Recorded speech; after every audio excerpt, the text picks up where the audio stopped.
సకల ప్రపంచ మానవాళి యొక్క యోగక్షేమముల కొరకు తిరుమల క్షేత్రంలో నిర్వహిస్తున్నటువంటి షోడశ దినాత్మక శ్రీమద్ సుందరకాండ పారాయణ దీక్షలో శ్రీవారి అనుగ్రహంతో ఈ రోజున 13వ రోజులో ప్రవేశించాం. ఈ రోజున 56వ సర్గలోని 34 శ్లోకాలు పారాయణ చేసుకోబోతున్నాం. ఆంజనేయ స్వామి వారు లంకా దహనం చేశారు.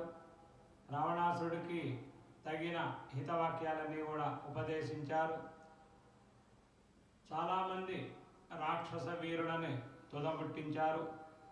ఒక్కసారి మళ్ళీ అమ్మవారిని దర్శించి సముద్ర లంఘనం చేసి వెనక్కి వెళ్దాము అని భావించి మళ్ళీ అమ్మవారిని దర్శించటం, సముద్రాన్ని లంఘించి వెనక్కి వెళ్ళటం అనేటటువంటి వృత్తాంతంతో కూడినటువంటి సర్గను ఈ రోజున మనం పారాయణ చేసుకోబోతున్నాం. భారతీయులమైన మనందరి యొక్క గొప్ప అదృష్టం ఏమిటి అంటే వేదాలు, శాస్త్రాలు, పురాణాలు, ఇతిహాసాలు, కావ్య నాటక అలంకారాలు అనేటటువంటి గొప్ప వాంగ్మయం కలిగి ఉండటం. మన ద్వారా ప్రపంచం అంతా కూడా సుఖశాంతులతో వర్ధిల్లుతోంది అంటే దానికి కారణం ఏమిటి అంటే మన యొక్క వైదిక విజ్ఞాన సంపద.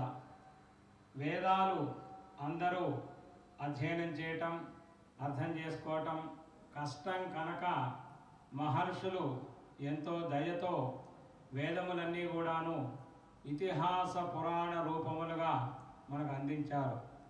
అటువంటి ఇతిహాసములలో అద్భుతమైనటువంటిది గొప్పది ఏమిటి అంటే శ్రీమద్ రామాయణం.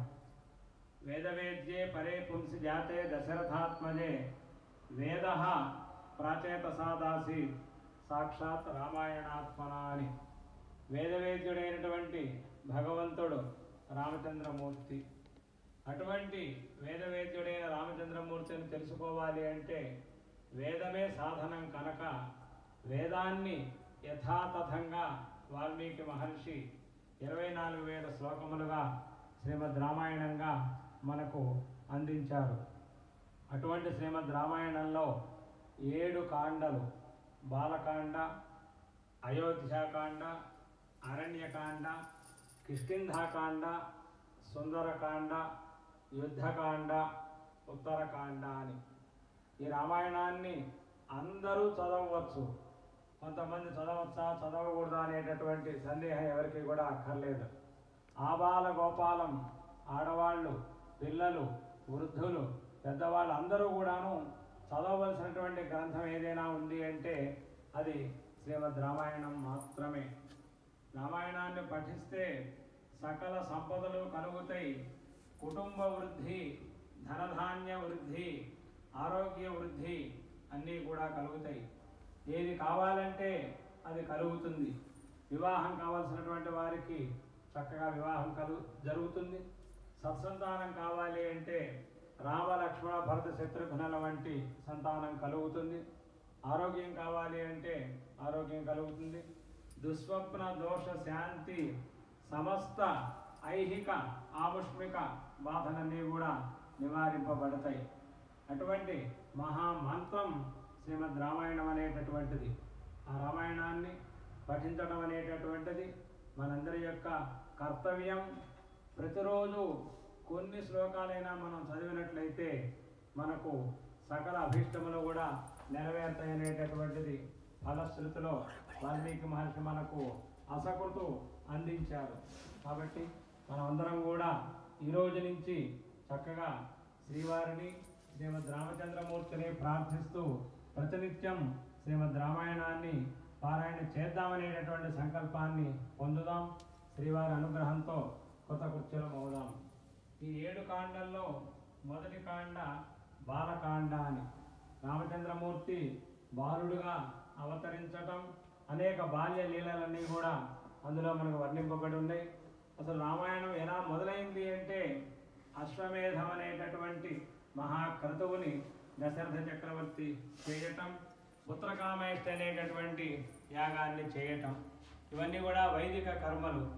సనాతన ధర్మాన్ని అనుసరించి వైదిక కర్మలు కనుక మనం అనుష్ఠించినట్లయితే రామలక్ష్మణ భరత శత్రుఘ్నుల వంటి సంతానం కలుగుతుందనేటటువంటిది మనకు నిదర్శనంగా రామాయణం అనేటటువంటిది ఇతిహాసం ఇతిహాసాని అంటే నిజంగా జరిగింది వాస్తవమైనటువంటి విషయము దానినే ఇతిహాసము అని అంటాం. కొంతమంది ఎవరో అన్నారు రామాయణం కల్పనండి అన్నారు. పోనీ కల్పన అనుకున్నా ఇంతటి అద్భుతమైన కల్పన ప్రపంచంలో ఎక్కడా ఉండదు. కాబట్టి వారేదో మౌఢ్యంతో అన్నారు కానీ రామాయణం అనేటటువంటిది యథార్థమైనటువంటిది. రామాయణం ఆచంద్ర తారార్కం కూడా ఉండేటటువంటిది. కాబట్టి అటువంటి రామాయణం బాలకాండలో వైదిక కర్మలన్నీ కూడా ఆచరింపబడినాయి. విశ్వామిత్రుడు అనేక యాగములు చేశాడు. ఆ యాగ సంరక్షణ అంతా కూడా రామలక్ష్మణులు నిర్వహించారు. ఇటువంటి వైదిక కర్మలన్నీ కూడా జరిగినందువల్ల బాలకాండకి కర్మకాండ అని పేరు. తర్వాతది అయోధ్యాకాండ. అయోధ్యాకాండలో పితృవాక్య పరిపాలన అనేటటువంటి ధర్మాన్ని రామచంద్రమూర్తి ఆచరించి మనందరికీ కూడాను చూపించాడు. కాబట్టి అది ధర్మకాండ. సుందరకాండలోనే ఆంజనేయ స్వామి వారు ఒక మాట చెప్తారు, తెల్లవారితే పట్టాభిషేకం చేస్తారు రామచంద్రమూర్తికి అనేటటువంటి విషయంతో అందరూ ఆనందంగా ఉన్నారు. కానీ తెల్లవారేలోగానే ఆ రాత్రి దశరథుడు పిలిచి, నాయనా నీవు రేపటి నుంచి వనాలకు వెళ్ళాలి, అరణ్యానికి వెళ్ళాలి 14 సంవత్సరాలు అని అంటే అంతకంటే ఆనందంగా ఆ విషయాన్ని స్వీకరించారట రామచంద్రమూర్తి. అంటే పట్టాభిషేకం చేస్తాము అంటే ఎంత ఆనందంగా ఉన్నారో, కాదు రేపు నీకు పట్టాభిషేకం కాదు 14 సంవత్సరాలు అరణ్యవాసం చేయాలి అంటే ఆ పితృవాక్యాన్ని అంతకంటే ఆనందంగా స్వీకరించారట. అటువంటి మహానుభావుడు రామచంద్రమూర్తి. అటువంటి ధర్మాన్ని ఆచరించి నిరూపించటం వల్ల అయోధ్యాకాండకి ధర్మకాండ అని పేరు. ఇక అరణ్యకాండలోకి వచ్చేప్పటికీ అనేక మంది రాక్షసులను తుదమెట్టించారు. అంటే వారందరూ కూడా ఏదో శాపవశాత్తు రాక్షసులుగా పుట్టి అక్కడ ఉండే మహర్షులందరినీ కూడా బాధిస్తూ ఉన్నారు. వాళ్ళందరికీ కూడాను మోక్షాన్ని ఇవ్వాలి. అందువల్ల వాళ్ళందరినీ కూడాను ఉపసంహరించి వాళ్ళందరికీ మోక్షాన్ని ఇవ్వటం వల్ల అరణ్యకాండకి మోక్షకాండ అని పేరు. అటు తర్వాత కిష్కింధాకాండ. అక్కడికి ఆంజనేయ స్వామి వారు వస్తారు. ఆంజనేయ స్వామి వారు ఆచార్య పురుషుడు. ఆయన ఋగ్వేద, యజుర్వేద, సామవేద, అథర్వణ వేదములే కాదు, షడంగములు, షడ్దర్శనములు, నవవ్యాకరణములు చదువుకున్నటువంటి మహాపండితుడు. ఆయన ఆచార్య పురుషుడు. ఆయనతో సాన్నిధ్యం, ఆయనకి శ్రీరామ లక్ష్మణ స్వామి వాళ్ళతోటి సాన్నిధ్యం, తన ప్రభు అయినటువంటి సుగ్రీవుణ్ణి రక్షించటం, సుగ్రీవుణ్ణి కిష్కింధ రాజ్యాధిపతిగా అభిషేకించటం, దుష్టుడైనటువంటి వారిని ఉపసంహరించటం, ఇటువంటి మహాకార్యములన్నీ కూడా ఆచార్య పురుషుడైనటువంటి ఆంజనేయ స్వామి వారి వల్ల జరిగినాయి కనుక కిష్కింధాకాండకి ఆచార్యకాండ అని పేరు. అటు తర్వాత ఉన్నటువంటిది సుందరకాండ.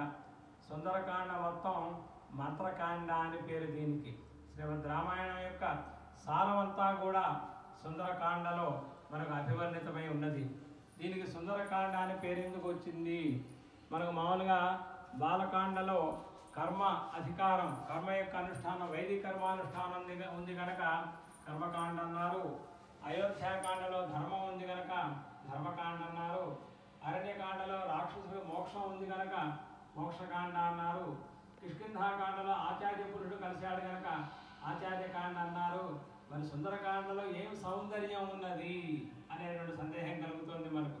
దానికి సమాధానం చెప్పారు, సుందరకాండలో సౌందర్యం కానిదేమున్నది? సుందరే కిం నసుందరం. సుందరకాండలో అంతా సౌందర్యమే. ఏమిటి సౌందర్యము?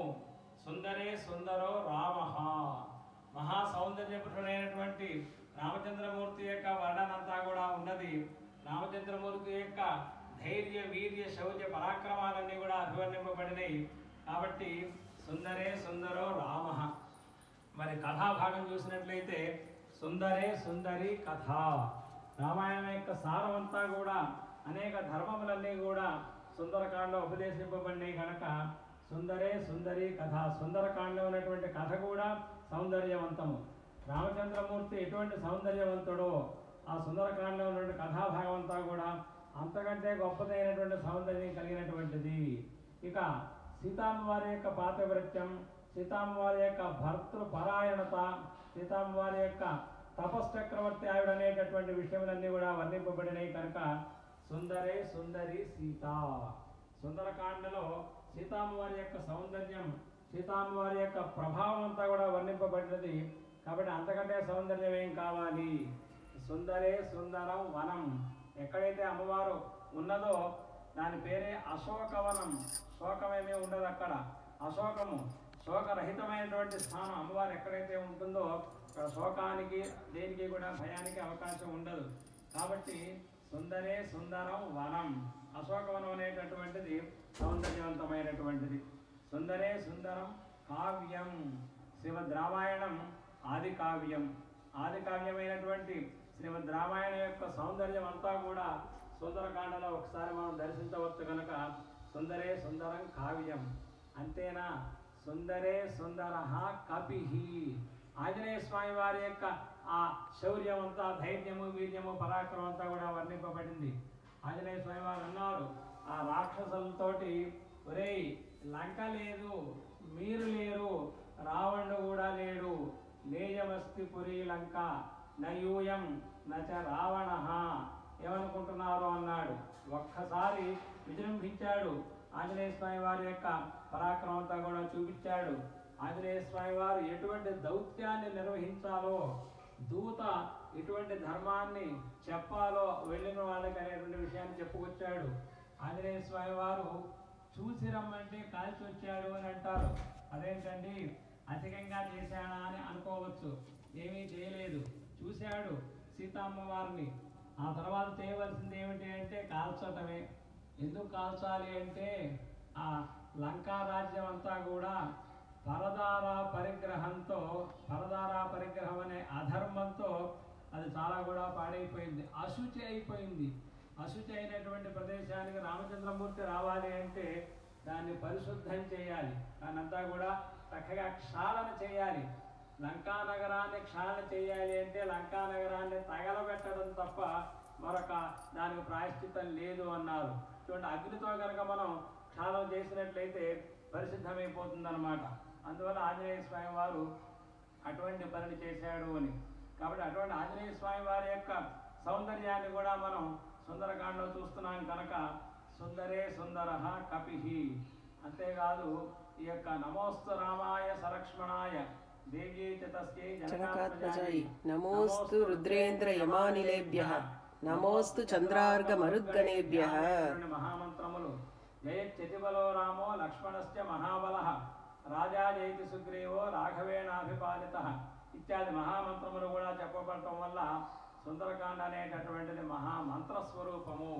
కాబట్టి సుందరే సుందరో రామః, సుందరే సుందరి కథ, సుందరే సుందరి సీత, సుందరే సుందరం వనం, సుందరే సుందరం కావ్యం, సుందరే సుందర కపిహి, సుందరే సుందరో మంత్ర, సుందరే కిం నసుందరం.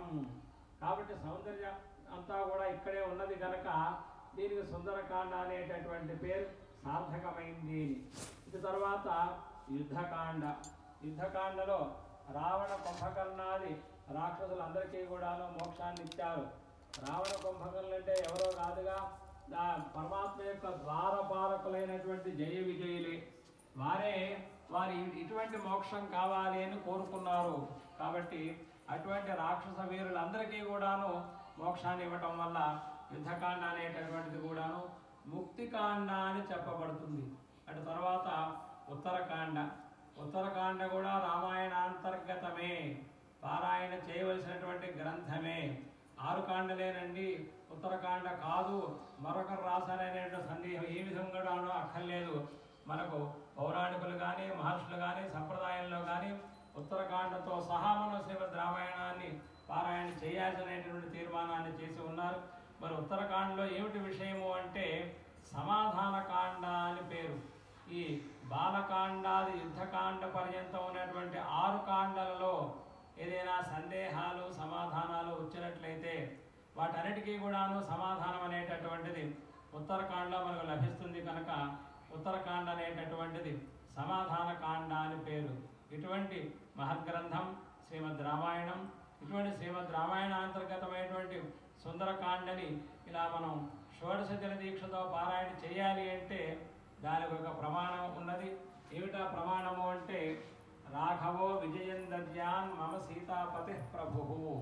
ఇందులో ఉన్నటువంటి 16 అక్షరాలు, ఈ 16 అక్షరాల అక్షరాల యొక్క సంఖ్యను అనుసరించి శ్రీమద్ రామాయణాంతర్గత సుందరకాండలోని 68 సర్గలను కూడాను 16 భాగాలుగా చేసుకొని శ్రీవారి యొక్క దివ్య సన్నిధానంలో లోకక్షేమం కొరకు మనం ఈ పారాయణ చేస్తూ ఉన్నాం. ఇటువంటి పారాయణలో ఈ రోజున 13వ రోజులో ప్రవేశించాం. శ్రీవారి అనుగ్రహంతో ఈ వసంత మంటపంలో తిరుమలలో పారాయణ చేస్తున్నాం. పారాయణ అంగభూతంగా ధర్మగిరి శ్రీ వెంకటేశ్వర వేద విజ్ఞాన పీఠంలో రామ లక్ష్మణ సీత ఆంజనేయ స్వామి వారి యొక్క మూలమంత్రానుష్ఠానం అక్షరలక్షలుగా చేస్తూ ఉన్నాం. అలాగే ఈ రామాయణ అంతర్గత సుందరకాండ అంతా కూడాను ప్రతిరోజు కూడాను ఇక్కడ ఏదైతే పారాయణ చేశామో ఆ శ్లోకములతోటి అక్కడ హవనం నిర్వహిస్తూ ఉన్నాం. వేద పారాయణ జరుగుతూ ఉన్నది, మంత్రానుష్ఠానం జరుగుతూ ఉన్నది. ఈ విధంగా 2 కార్యక్రమాలు కలిసి ఇక్కడ వసంత మండపంలో 16 మంది పండితులు, ధర్మగిరి వేద విజ్ఞాన పీఠంలో 16 మంది పండితులు, మొత్తం 32 మంది పండితులు కలిపి చక్కగా శ్రీవారి యొక్క అనుగ్రహంతో తిరుమల తిరుపతి దేవస్థానాల ద్వారా ఈ పారాయణ కార్యక్రమాన్ని నిర్వహిస్తున్నారు. ఇటువంటి పారాయణ ద్వారా మనందరం కూడా తెలుసుకోవాల్సింది, నేర్చుకోవాల్సింది ఏమిటి అంటే ప్రతినిత్యము మన ఇంట్లో శ్రీమద్ రామాయణాన్ని యథాశక్తిగా పారాయణ చేయాలి. రామాయణం పారాయణ చేసినట్లయితే మహాభారతం, భాగవతం, అష్టాదశ పురాణములు, భగవద్గీత ఇత్యాది వైదిక గ్రంథములన్నీ కూడాను పారాయణ చేసేటువంటి మార్గం మనకు లభిస్తుంది. అటువంటి సాహిత్యం అంతా కూడా ఇందులో ఉన్నది. అటువంటి ఆ యొక్క శ్లోకాన్ని చదవటం, అర్థం చేసుకోవటం అనేటటువంటి ఆ శక్తి అంతా కూడా మనకు వస్తుంది. నాకు అర్థం కాదండి అని అనుకోవక్కర్లేదు. కొద్దిగా చదవడం ఆరంభించినట్లయితే మనకు చక్కగా అర్థమవుతుంది, సరళంగా ఉంటుంది. కాబట్టి తిరుమల తిరుపతి దేవస్థానములు చేస్తున్నటువంటి ప్రయత్నం ద్వారా మనమందరం కూడా ప్రతిరోజు శ్రీమద్ రామాయణాన్ని, మన యొక్క పురాణములను యథాశక్తి అధ్యయనం చేయాలి. తద్వారా లోకక్షేమం, మన క్షేమం కలుగుతుంది. ఇటువంటి మహత్తరమైన కార్యక్రమం ద్వారా తిరుమల తిరుపతి దేవస్థానములు సంకల్పించినటువంటి ధర్మో రక్షతే రక్షిత అనేటటువంటి నినాదాన్ని మనందరం కూడా ముందుకు తీసుకెళ్లే ప్రయత్నం చేద్దాం. ఈరోజు పారాయణ సంకల్పపూర్వకంగా మనం ఆరంభం చేసుకుందాం.